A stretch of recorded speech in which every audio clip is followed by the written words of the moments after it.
नमस्कार दोस्तों, स्वागत है आप लोग के अपने यूट्यूब चैनल स्टडी पॉइंट 11 में। दोस्तों, एसएससी एमटीएस हवलदार परीक्षा 2022 6 जुलाई के पहले शिफ्ट में जो भी प्रश्न पूछे गए वे सारे प्रश्न अभी हम लोग डिस्कस करेंगे।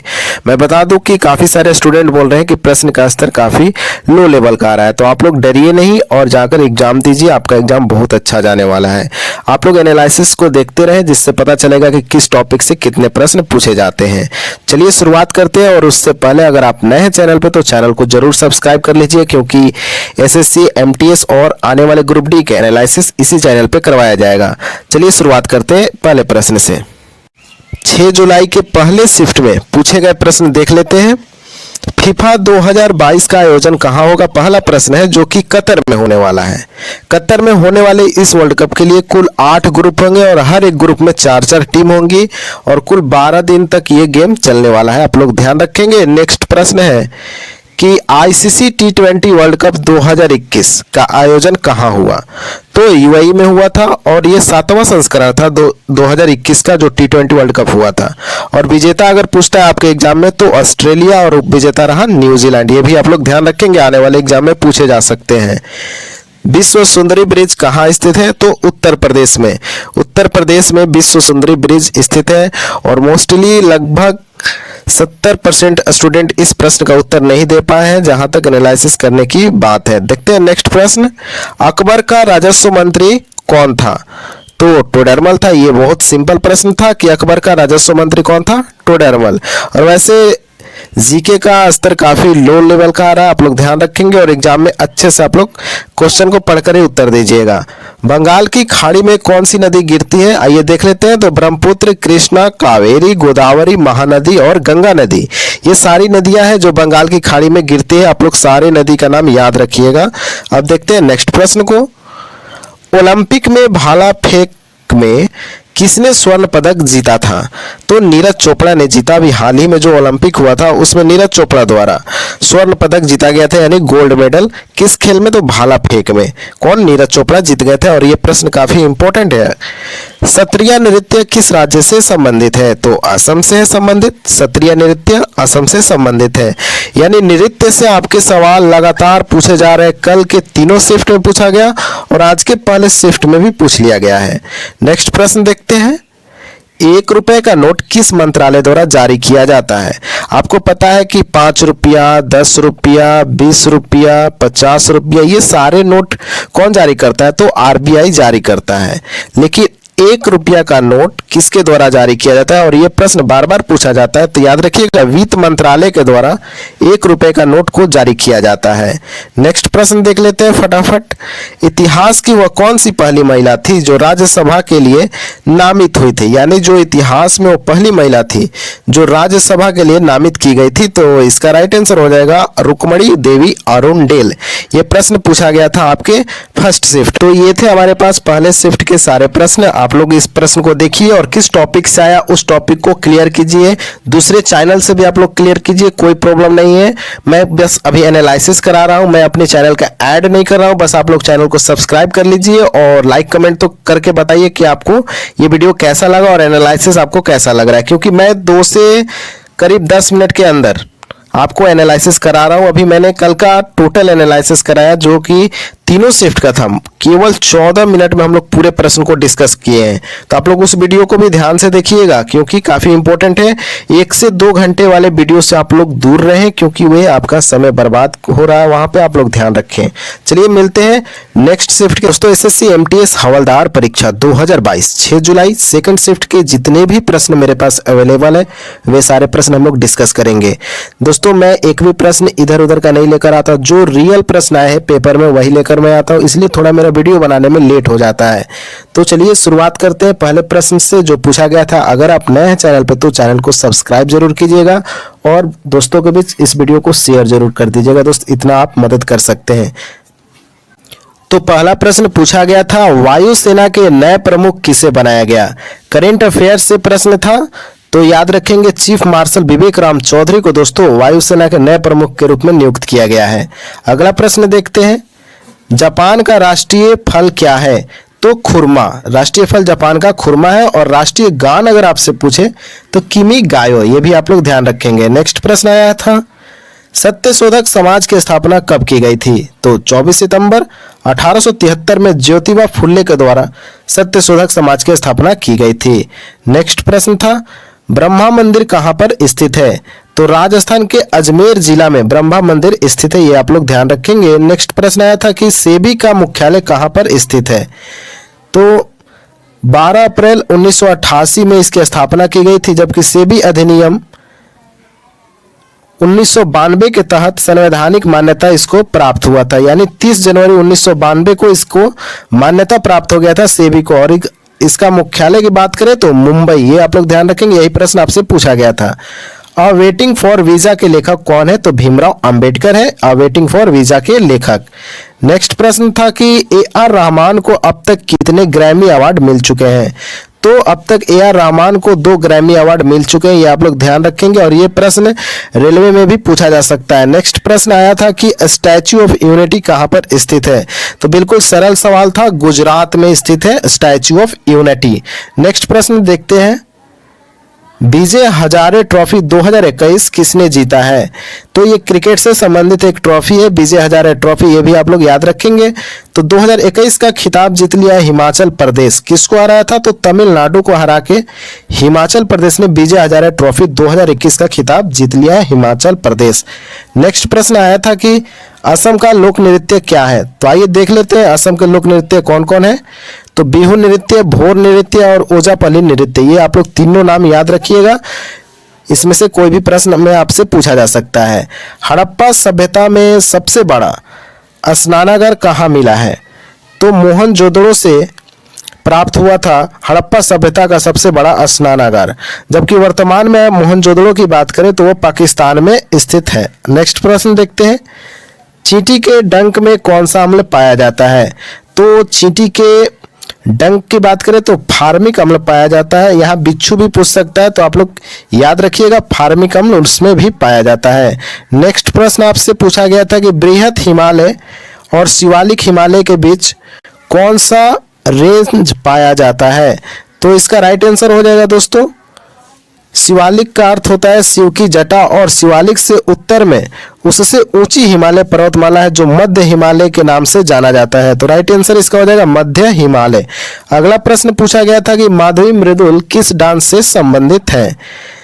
तो दोस्तों ओडिसी नृत्य से संबंधित है माधवी मृदुल, जो कि काफी इंपॉर्टेंट पर्सन थी, आप लोग ध्यान रखेंगे। नेक्स्ट प्रश्न अगर आपसे बात किया जाए तो बिरहा डांस, माफ कीजिएगा, बिरहा डांस भारत के किस राज्य से संबंधित है?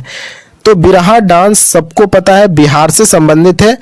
तो काफी हलवा टाइप का प्रश्न आपसे पूछा गया है। एसएससी एमटीएस के अब तक 5 शिफ्ट जो भी हुए, कल 3 शिफ्ट हुए, आज 2 शिफ्ट हुए, काफी सिंपल प्रश्न जीके के पूछे जा रहे हैं। तो नेक्स्ट प्रश्न आपसे पूछा गया था कि जनगणना 2011 के अनुसार सबसे अधिक लिंगानुपात वाला राज्य कौन सा था? तो याद रखेंगे केरल, और सबसे कम लिंगानुपात तो हरियाणा का है। तो काफी इंपॉर्टेंट है 2011 का जनगणना, अगर अब तक आपने नहीं पढ़ा है तो आप जाकर जरूर एक बार 2011 के जनगणना को अच्छे से पढ़ लीजिए, क्योंकि यहाँ से प्रश्न लगातार पूछे जा रहे हैं। नेक्स्ट प्रश्न पूछा गया था कि इंडियन सुपर लीग 2020-21 विजेता कौन रहा? तो मुंबई सिटी एफसी ने इंडियन सुपर लीग 2020-21 का खिताब जीत लिया है। नेक्स्ट प्रश्न आपसे पूछा गया था कि 86वां संविधान संशोधन कब हुआ था? तो 2002 में 86वां संविधान संशोधन हुआ था। नेक्स्ट प्रश्न है दोस्तों कि गोचा उत्सव कहाँ मनाया जाता है? तो छत्तीसगढ़ में मनाया जाता है गोचा उत्सव। काफी इंपॉर्टेंट है उत्सव। उत्सव से तो हमेशा प्रश्न बनते हैं, आज भी बन रहे और पिछले साल भी बने और उससे पिछले साल भी बने। तो आप लोग उत्सव को बढ़िया से पढ़ लीजिएगा, तैयारी कर लीजिएगा, क्योंकि यहाँ से प्रश्न हमेशा पूछा जा रहा है। नेक्स्ट प्रश्न पूछा गया था दोस्तों कि सहाय योजना किससे संबंधित है? चलिए इसके बारे में थोड़ा सा हम लोग डिस्कस कर लेते हैं कि सहाय योजना किससे संबंधित है। तो झारखंड के मुख्यमंत्री हेमंत सोरेन राज्य के जो माओवादी प्रभावित जिला है उसमें युवा खेल प्रतिभाओं को पोषित करने के उद्देश्य से युवाओं की आकांक्षा सहाय योजना शुरू किया है। ये आप लोग याद रखिएगा, झारखंड से संबंधित। तो कुल मेरे पास 20 प्रश्न ही मिल पाए थे दोस्तों, 25 प्रश्न मुझे नहीं मिल पाया, माफ कीजिएगा, लेकिन 20 प्रश्न एकदम एग्जाम में पूछे गए थे, ये आप लोग ध्यान रखेंगे, इस करेंगे। काफ़ी इंपॉर्टेंट है यह वीडियो अगर आपका एग्जाम भी एमटीएस का है तो। दोस्तों मैं एक और बात बता दूं कि आरआरबी ग्रुप डी का अगर आपने फॉर्म भरा है तो आप इस चैनल को सब्सक्राइब कर सकते हैं, क्योंकि उस समय भी ये चैनल आपका एनालिसिस कराएगा आरआरबी ग्रुप डी का। तो काफ़ी इम्पोर्टेंट है आज का वीडियो, और लगातार मैं वीडियो आप लोग को जारी कर रहा हूँ एनालिसिस का। आप लोग उसको देखिए और आगे चल के आपके एग्जाम में काफ़ी मदद मिलेगा। चलिए शुरुआत करते हैं पहले प्रश्न से। तो पहला प्रश्न है कि अप्रैल 2022 में बंगाल के उपचुनाव में आसनसोल से कौन विधायक निर्वाचित हुए? तो शत्रुघ्न सिन्हा जी आसनसोल से विधायक निर्वाचित हो गए। अभी हाल ही में ये चुनाव हुआ था, बंगाल के उपचुनाव। दोस्तों शत्रुघ्न सिन्हा जो कि बिहार से है, ये आप लोग याद रखेंगे, और इनका एक बहुत फेमस डायलॉग था खामोश। अब देखते हैं नेक्स्ट प्रश्न को। गाजी की उपाधि किसको दिया गया था? तो गाजी का उपाधि दोस्तों बाबर को दिया गया था, और ये कब? तो खानवा की युद्ध जब जीते थे तब इनको यह उपाधि दी गई थी। नेक्स्ट प्रश्न आपके एग्जाम में आया था कि निशागंधी नृत्य उत्सव किस राज्य से संबंधित है? तो यह नृत्य केरल से संबंधित है, निशागंधी नृत्य उत्सव। आप लोग ध्यान रखेंगे कि नृत्य और उत्सव से काफ़ी प्रश्न बन रहे हैं, आप लोग ध्यान रखें और इस टॉपिक को क्लियर करके ही एग्जाम में बैठे। अगला प्रश्न आपसे पूछा गया कि टोक्यो ओलंपिक में गोल्ड मेडल किसको मिला था? तो नीरज चोपड़ा। सेकंड शिफ्ट में भी नीरज चोपड़ा से प्रश्न पूछा गया था, और थर्ड शिफ्ट में भी नीरज चोपड़ा से प्रश्न पूछा गया है कि टोक्यो ओलंपिक में गोल्ड मेडल किसको मिला? नीरज चोपड़ा। और भाला फेंक से, ये भी आप लोग ध्यान में रखेंगे। नेक्स्ट प्रश्न आपसे एग्जाम में पूछा गया था कि पतेती उत्सव किस समुदाय के द्वारा मनाया जाता है? तो पारसी समुदाय जो है इसके द्वारा पतेती उत्सव मनाया जाता है, ये आप लोग ध्यान रखेंगे। नेक्स्ट प्रश्न देख ले, फंडामेंटल राइट कहाँ से लिया गया था? जो हमारे संविधान में फंडामेंटल राइट है, मौलिक अधिकार है, कहाँ से लिया गया है? तो याद रखेंगे संयुक्त राज्य अमेरिका से इसका राइट आंसर था। और ये किस भाग में? तो भाग 3 में। और अनुच्छेद की बात करें तो 12 से 35 अनुच्छेद के बीच ये फंडामेंटल राइट है हमारे संविधान में। नेक्स्ट प्रश्न आपसे पूछा गया है कि 1913 के बाद कौन सी क्रांति हुई थी? तो 1913 में दोस्तों गद्दर पार्टी की स्थापना किया गया था। तो याद रखिएगा गद्दर पार्टी की स्थापना कब हुई थी? 1913 में। नेक्स्ट प्रश्न आपसे पूछा गया है औरंगजेब के द्वारा बनाया गया था, मतलब औरंगजेब के द्वारा क्या बनवाया गया था? तो इसका उत्तर हो जाएगा औरंगजेब ने 1673 ईस्वी में लाहौर की बादशाही मस्जिद बनवाई। औरंगजेब के द्वारा 1678 ईस्वी में बीबी का मकबरा भी बनवाया गया था, ये भी आप लोग याद रखेंगे। और ये किसके लिए बनाया गया था? तो पत्नी रबिया दुर्रानी के स्मृति में औरंगजेब के द्वारा बनवाया गया था। नेक्स्ट प्रश्न आपसे पूछा गया है ऐ मेरे वतन के लोगों जो गीत है किसके द्वारा लिखा गया है? तो कवि प्रदीप द्वारा ऐ मेरे वतन के लोगों गीत को लिखा गया है। अगला प्रश्न आपसे पूछा गया था एग्जाम में कि 2021 के क्रिकेट वर्ल्ड कप में कौन से पशु को शुभंकर के रूप में माना गया है? तो जो 2021 का वर्ल्ड कप हुआ था, यानी आईसीसी T20 वर्ल्ड कप जो जीता है ऑस्ट्रेलिया, ये भी आपको ध्यान में रखना है। उप विजेता रहा था न्यूजीलैंड, जो कि सेकंड शिफ्ट में प्रश्न पूछा गया था। तो शेर, बाघ, घोड़ा, हाथी को शुभंकर माना गया था 2021 के वर्ल्ड कप का। नेक्स्ट प्रश्न आपसे पूछा गया था भारत और श्रीलंका के बीच कौन सा सेतु है? तो श्री राम सेतु है। बहुत सरल सवाल था कि भारत और श्रीलंका के बीच कौन सा सेतु है, तो उत्तर था श्री राम सेतु। नेक्स्ट प्रश्न आपसे पूछा गया है कि अभिनव बिंद्रा की आत्मकथा का नाम क्या है? तो a shot at history my obsessive journey to Olympic gold, ये था अभिनव बिंद्रा का आत्मकथा। याद रखिएगा, आपसे भी पूछा जा सकता है। अगला प्रश्न है कि अफ्रीका को यूरोप से कौन सा सागर अलग करता है? तो अफ्रीका को यूरोप से भूमध्य सागर अलग करता है, ध्यान रखिएगा, और ऐसे प्रश्न आपसे भी पूछे जाएंगे। अगला प्रश्न है कि यूनानियों के द्वारा अमित्र घात किसे कहा गया था? यानी जो यूनानी थे इनके द्वारा अमित्र घात किसको बोला गया? तो बिंदुसार मौर्य को बोला गया, जो कि मौर्य राजवंश के राजा थे बिंदुसार, और इनको अमित्र घात बोला गया था। अगला प्रश्न आपसे पूछा गया था कि ग्राम पंचायत किस अनुच्छेद के अंतर्गत आता है?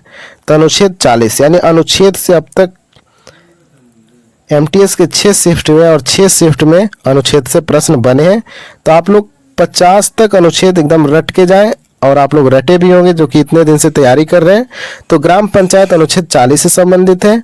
अगला प्रश्न आपसे पूछा गया था कि किसी भी राज्य का विधानसभा का कार्यकाल कितने वर्ष का होता है? तो 5 वर्ष का होता है। किसी भी राज्य का विधानसभा का कार्यकाल 5 ईयर्स का होता है। अगला प्रश्न आपसे पूछा गया कि पौधों को विकसित होने के लिए क्या जरूरी होता है? तो क्लोरोफिल। पौधों को विकसित होने के लिए क्लोरोफिल की आवश्यकता ज़्यादा होती है। अगला प्रश्न आपसे पूछा गया 2011 की जनसंख्या के अनुसार किस राज्य का जनसंख्या सर्वाधिक है? तो उत्तर प्रदेश। घनत्व क्या है? तो बिहार में अगर देखा जाए घनत्व में सबसे 1 नंबर पे था और जनसंख्या में उत्तर प्रदेश। यानी जनसंख्या घनत्व पूछे तो बिहार उत्तर होगा और केवल जनसंख्या पूछे तो उत्तर प्रदेश।